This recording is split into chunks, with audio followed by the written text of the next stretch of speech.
요나가 물고기 뱃속에서 그의 하나님 여호와께 기도하여 이르되 내가 받는 고난으로 말미암아 여호와께 불러 아뢰었더니 주께서 내게 대답하셨고 내가 수올의 뱃속에서 부르짖었더니 주께서 내 음성을 들으셨나이다. 주께서 나를 깊음 속 바다 가운데에 던지셨으므로 큰 물이 나를 둘렀고 주의 파도와 큰 물결이 다 내 위에 넘쳤나이다. 내가 말하기를 내가 주의 목전에서 쫓겨났을지라도 다시 주의 성전을 바라보겠나이다 하였나이다. 물이 나를 영혼까지 둘러싸우며 깊음이 나를 에워싸고 바다풀이 내 머리를 감쌌나이다. 내가 산의 뿌리까지 내려갔으며 땅이 그 빗장으로 나를 오랫도록 막았사오나 나의 하나님 여호와여 주께서 내 생명을 구덩이에서 건지셨나이다. 내 영혼이 내 속에서 피곤할 때에 내가 여호와를 생각하였더니 내 기도가 주께 이르렀사오며 주의 성전에 미쳤나이다.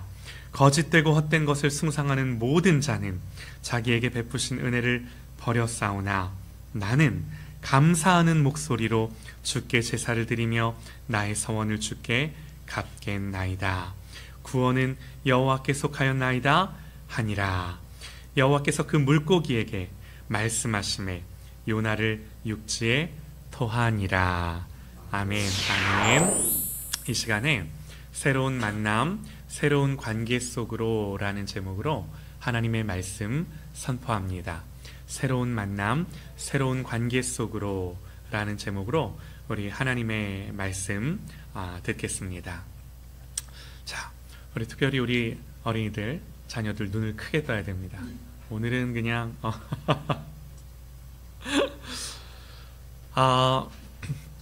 지난주도 태국에 잘 다녀왔습니다.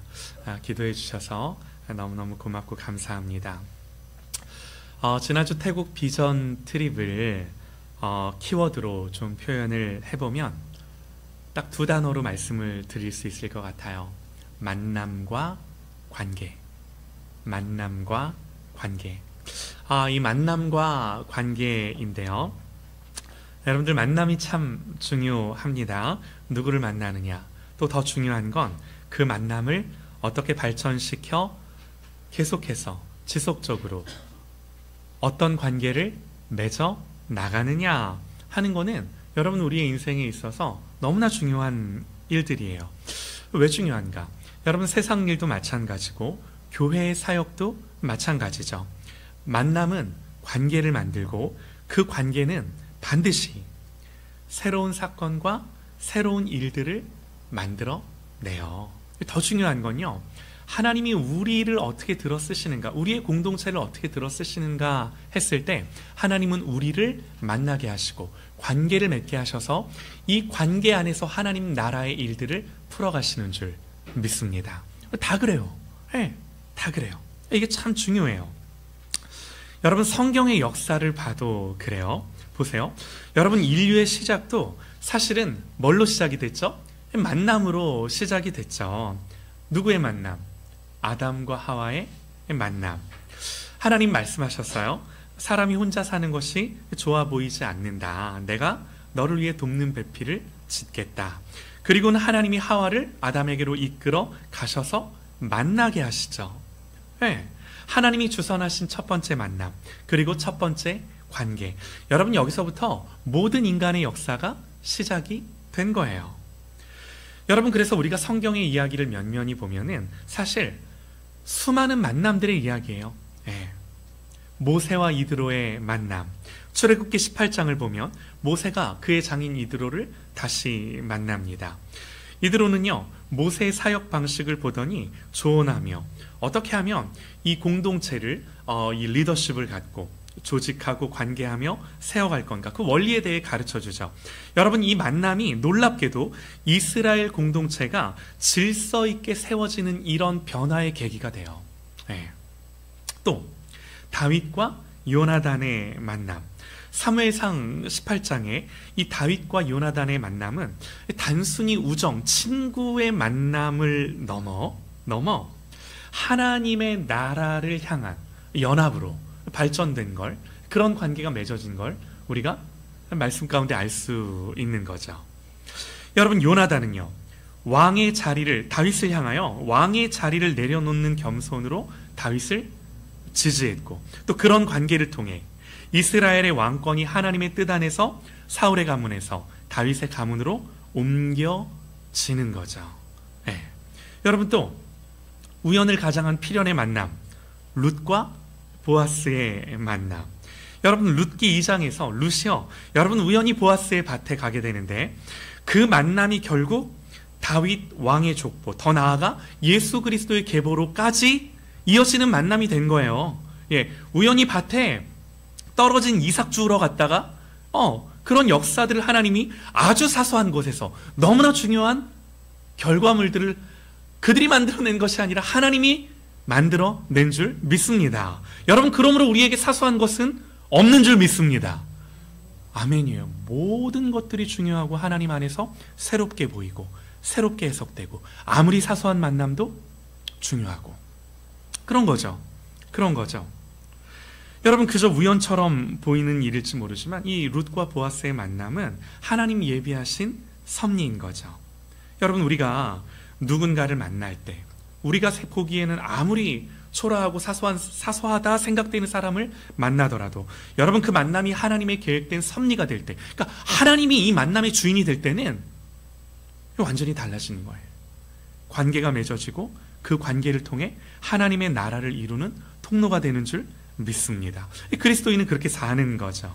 여러분, 그래서 가만히 보면요, 하나님은 관계를 통해 일하시고 또 관계를 통해 하나님 나라를 세우세요. 예수님과 제자들과의 만남, 말할 것도 없죠.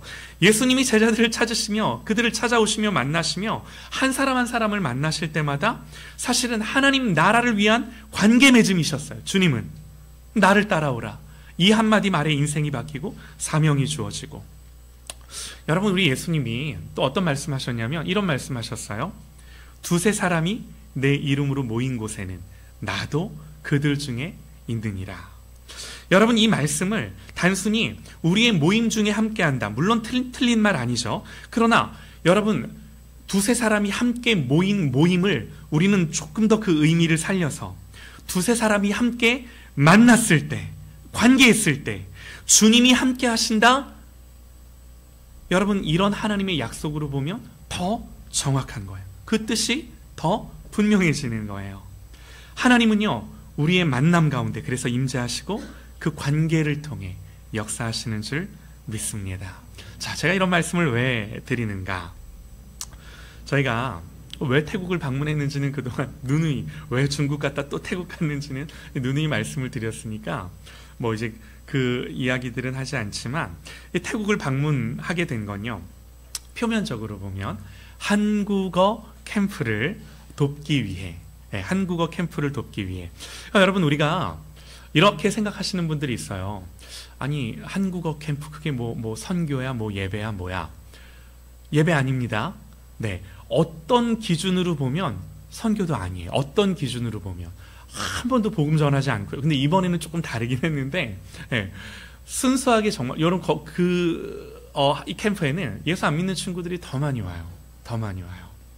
근데 예수 안 믿는 친구들이 이렇게 이제 많이 모였을 때 이런 거죠. 예를 들면 우리가 옛날에 하던 방식대로 밥 먹기 전에 성경 말씀 암송해야 밥 주고 이런 식의 캠프 하는 게 그닥 의미가 있겠습니까? 고민을 한번 해보셔요. 정말 예수 안 믿는 그 친구들이 왔을 때 한국에 있는 선생님들, 한국에 있는 친구들이 진짜 너무너무 재밌게 그들과 놀고 친구가 되는 거예요. 그냥 그 관계를 맺고 신나게 노는 거예요. 여러분, 이번 캠프 때 찬양이 울려 퍼지고, 아니요, 그 아이들이 너무나 잘하는 케이팝들 이 케이팝들이 울려 퍼지면서 한국 이제 노래를 부르고 춤도 따라하고 하면서 신나게 놀아요. 신나게 놀아요. 우리에겐 전략은 있죠. 어떤 전략? 자, 이 캠프가 있고 난 뒤에 이제 내년에 우리 한 4월 달쯤에, 그때는 여러분 놀라지 마세요. 10일 동안 신앙 캠프를 해요. 열흘 동안. 아니, 어떻게 열흘 동안 캠프? 그러니까 이게 한국의 정서, 한국의 마인드, 한국 친구들 데리고, 한국 중고등부 아이들 데리고 열흘 동안 캠프하자면 누가 하겠습니까? 다 학원 가고 학교 가고 바쁜데. 근데 얘네들은 열흘 동안 모여서 신앙 캠프를 해요, 그때는. 근데 이때 어떤 애들이 와요? 한국어 캠프에 와서 재밌게 놀았던 그 친구들이 나 또 가고 싶다고. 그 형들 누나들 또 만나러 가고 싶다고. 친구들 또 만나러 가고 싶다고. 얘네들이 거기에 오는 거야. 여러분 어떤 이렇게 왔을 때 뭐 암송 말씀 외워라 뭐 얘네들 하나 모르는 찬양 막 앞에서 하면서 어떤 게 더 선교적으로 전략적이겠습니까? 예. 정말 예. 하는 거죠. 예. 여러분 그래서 한국어 이제 캠프를 통해 이거는 표면에 드러나는 것들이고 물론 이것도 중요해요. 가서 참 느낀 게 뭐냐면 이들에게는 마치 우리가 옛날 뭐 지금도 그렇지만 저희가 영어 공부하듯 그리고 영어 공부하면서 뭐 유학 갈 꿈도 키우고 공부하고 싶은 꿈도 키우고 하듯 이 친구들에게 이 한국어 캠프 기간 동안 그리고 이 한국어 캠프를 하는 친구들은 대부분 어떤 친구들이냐면 태국 전역에 제가 물어봤어요. 진짜 제일 멀리 온 친구가 차 타고 기차 타고 버스 타고 13시간 14시간 이렇게 온 친구들이 저 북쪽 치앙마이 치앙라이에서 이렇게 그 캠프를 오는데 얘네들이 어떻게 오는 친구들이냐면 선교사님이 이제 어떤 일들을 했냐면 각 교회에 한국어 학당 그러니까 한국어를 한국 선생님들과 줌으로 만나서 배울 수 있는 시스템들을 그 오지 교회들마다 해놓은 거예요. 그러니까 얘네들이 이제 그렇게 각자의 자리에서 한국어를 배우다가 1년에 한 번씩 모여서 한국어 캠프를 하는 거예요. 이때 뭘 하냐면 한국어 시험을 봐요. 토익, 한국어 토익 같이 걔네들이 이제 보는 시험이 있는데 이 시험을 봐서 초급 2명, 중급 2명, 고급은 없어요. 하여튼 초급, 중급 2명씩 선발을 해서 한국의 대학 탐방. 그러니까 얘네들의 로망과 꿈이 뭐냐면 한국어를 열심히 배워가지고 한국으로 나도 유학 가야지 하는 꿈들을 이 안에서 계속해서 키워주더라고요. 얼마나 중요한 사역인지 몰라요. 예. 이 한국어 캠프 안에 말씀, 뭐 성경 구절 뭐 이런 거 없어요. 예. 이 캠프 안에서는 오로지 이걸 하는데 근데 제가 뭘 느꼈냐면 오시는 선생님들마다 그리고 함께한 우리 한국 친구들마다 정말 복음이 그들의 표정에 복음이 그들의 태도에 존중하고 공손하고 아이들을 대하는 어떤 그 태도 다른 데서는 경험할 수 없는 것들이죠. 어떻게 보면 여러분 이 나라에 이주해온 많은 우리 동남아 노동자들을 향해 우리가 갖는 태도는 어떻게 보면 너무나 천박할 때가 많죠. 그러나 여러분 그곳에 가서 정말 이 복음을 가진 자들의 표정, 말투, 태도들 복음이 없다고 말할 수 없어요. 그 면면이 복음이 흘러가고 그 아이들에게 증거되고 전달되고 표면적으로는 말씀 한 구절, 찬양 한 구절 없어 보일지 모르지만 그러니까 이걸 통해서 내년 신앙 캠프 때는 정말 하나님의 말씀과 기도로 함께 캠프하고 사역하고 이제 이 시간들을 가진 거죠.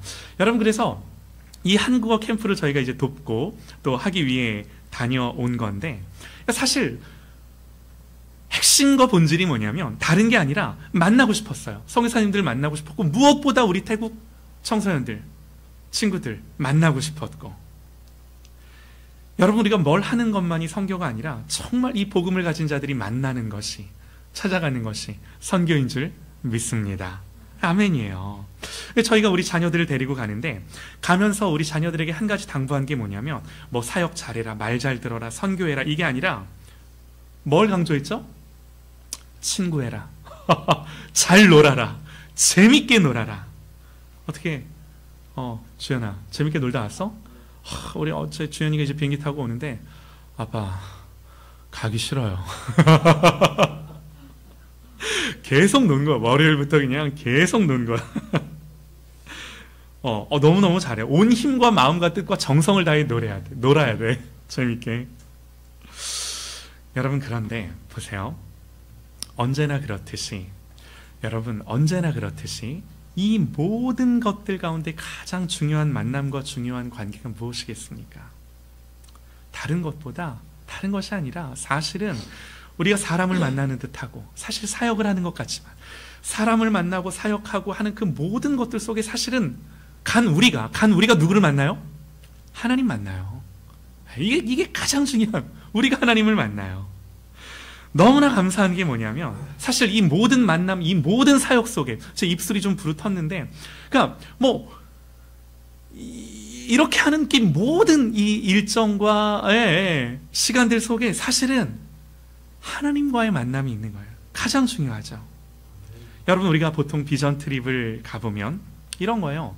낯선 곳에서는 뭘 해도 낯설고 뭘 해도 서툴고, 그래서 여러분 실수가 생기기 마련이고, 아무리 계획을 잘 세워도 뜻밖의 일들을 만나며 당황하게 되기도 하고, 그런데 여러분, 이렇게 실수하고 어려움을 만나고 당황스러운 일들을 만나야 역설적이게도 하나님이 개입하셔서 풀어가시고 만들어내는 일들을 일상 너무나 익숙한 것들 맨날 만나는 사람들 속에서는 못 느껴요. 근데 이 속에서는 또 새롭게 하나님 말씀하시고 보여주시고 경험시키는 것들을 우리가 경험을 이래서 가는 거죠. 이래서 시간 들이고 돈 들여서 가는, 우리에게 너무나 유익한 시간들이 되는 거예요. 그게 뭐가 됐든.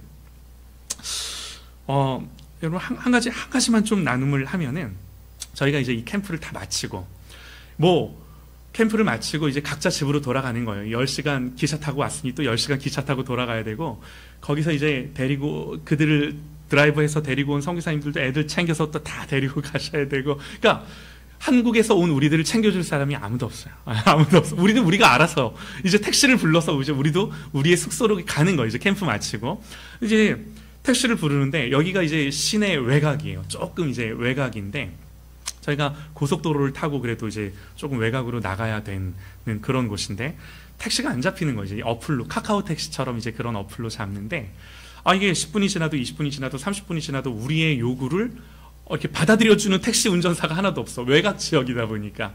근데 어떻게 하다가 하나가 잡혔어. 하나가 잡혔는데, 이제 그 택시를 이제 기다리니까 기사분이 오더라고요. 저희가 하도 안 잡혀가지고 좀 비싼 택시를 잡았어요. 저희가 애매해요. 보통 택시는 이제 4명이서 타는데, 저희는 5명이다 보니까 4명 택시에 잘 안 태워져요. 어쩔 수 없이 6명, 7명, 안 잡힐 때는 10명 큰 정말 밴까지 불러야, 한 번 그렇게 부른 적이 있어요. 하여튼 불러야 되는데, 큰 밴을 저희가 이제 조금 돈을 지불하고 불렀죠. 좀 비싼 돈을 지불하고. 저는 밴이 올 줄 알았어요. 근데 하도 안 잡히니까 이 어플 시스템이 그런가 봐요. 그냥 4인 택시를 불러다가 우리 앞에 세워놓은 거야. 짐 막 캐리어들 다 들고 있고, 우리는 이제 5인 가족이 타야 되는 상황인데, 그 택시 기사님이 저희를 보더니, 아니, 니네 5명 아니냐. 이 택시는 5명 못 탄다. 야, 우리 봐라. 6명 이상인 거 10인용 택시 부르고 돈 이만큼 지불했다. 근데 자기 어플을 보여주며, 아니다. 나는 4명으로 떠 있고 4명 값을 받았다. 그래서 예를 들면 이런 거. 저희가 거의 한 700바트 넘는 돈을 지불을 했는데, 그 기사님 어플에는 200바트가 찍혀 있는 거예요. 그러니까 중간 플랫폼 하는 요 회사들이 다 가져가는 거예요. 택시기사님한테 얘기했지. 우리는 이만저만 하고 고속도로 톨비 다 지불하는 옵션으로 다 했고, 근데 이분은 나는 톨비도 받지 못했고, 너희들 거기까지 가면 고속도로 지나가는데 톨비도 받아야 되고, 야, 지금 이런 상황이다.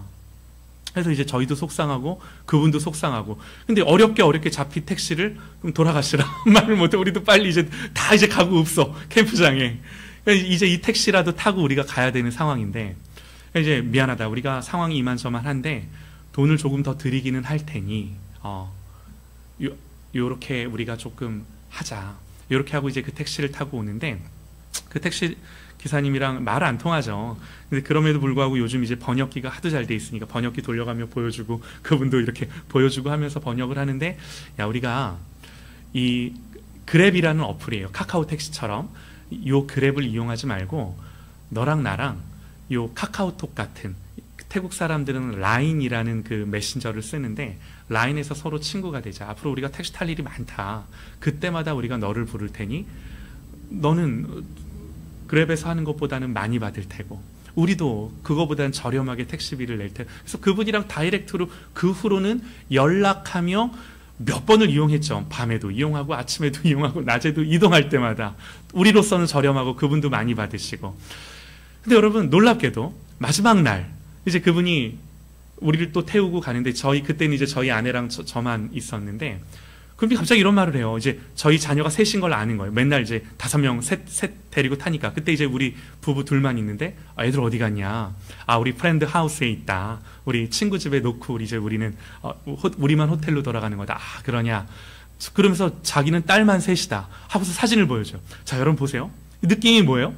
여러분 이때부터는 택시 기사와 그냥 손님이 아닌 거예요. 이때부터는 이제 그 택시를 타고 몇 번을 또 얼굴 아침에도 보고 저녁에도 보고 점심에 계속 그냥 이걸로 부르니까 나중엔 반가워. 왔어 하고서 집에 갈 때쯤 되면 반가운 거예요. 제가 그래서 그 후로 이분이 이제 조금 비싸게, 조금 제 느낌에 뭐 비싸지 않은 걸지도 모르는데 제 느낌에 조금 비싸게 불러도 다 그냥 드렸어요. 다 그냥 드리고 잔돈 안 받고. 관계니까. 그러니까 요거를 관계로 생각하고 다가가면 마음도 여유가 있고 넓어지고, 또 이 관계 속에서 하나님을 믿는 믿음의 시각으로 이 모든 것들을 바라보는 게, 이게 내가 택시를 타도 선교한다, 이 마음이 있는 거죠. 네, 이 마음이 있는 거죠. 네. 여러분, 그래서 제가 뭐 한국에서는 택시 탈 일이 있겠습니까? 뭐 심지어 대중교통 탈 일도 별로 없어요. 맨날 차 타고 다니고 만나는 사람, 그 사람이 그 사람이고. 근데 이제 이렇게 또 낯선 곳에 갔더니 새로운 환경, 새로운 상황, 새로운 만남들이, 예상하지 못했던 일들이 제 앞에 펼쳐지는데, 또 이 시간들 속에는 얼마나 또 하나님 앞에 또 기도를 하며 다니겠습니까? 모르니까, 익숙하지 않으니까. 그런 거죠. 여러분, 그래서요, 평소에 듣지 못하던 하나님의 말씀이 실제로 들려요.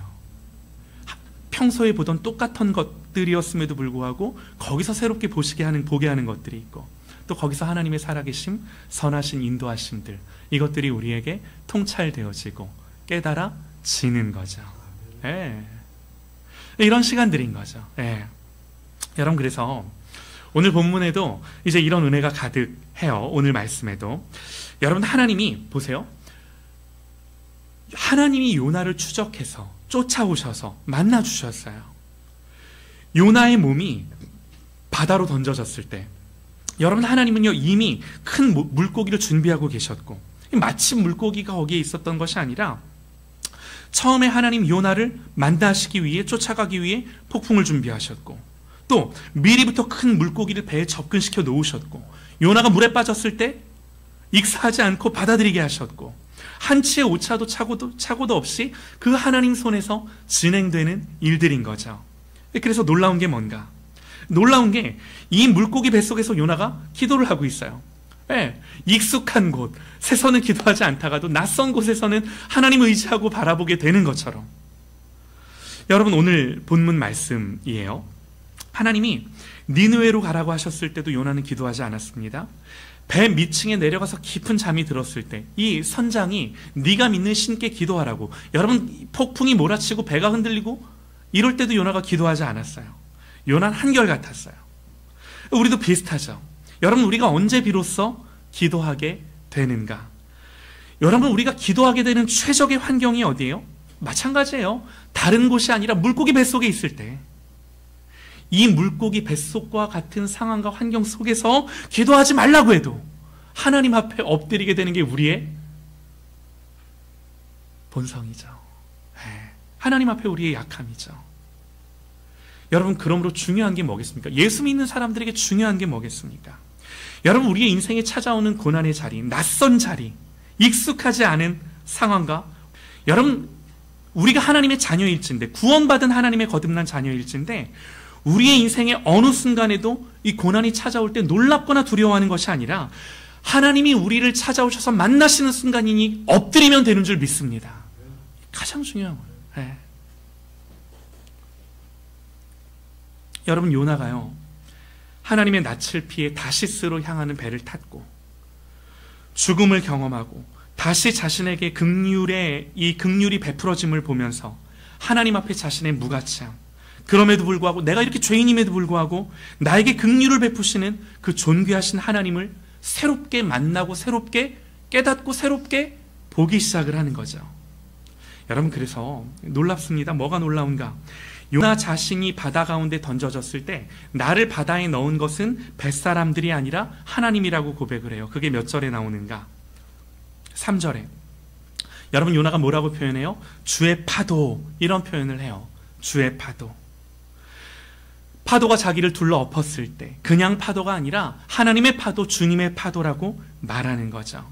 여러분, 이게 뭐예요? 마치 요셉이 17살에 형들에게 팔려 애굽에 팔렸을 때, 나중에 그 형들을 만났을 때, 그게 억울한 일이었음에도 불구하고 요셉이 그 형들에 대하여 했던 말, 당신들이 나를 팔았다고 근심하지 말라고, 나를 이곳에 보낸 분은 당신들이 아니라 누구라고요? 하나님이시라고.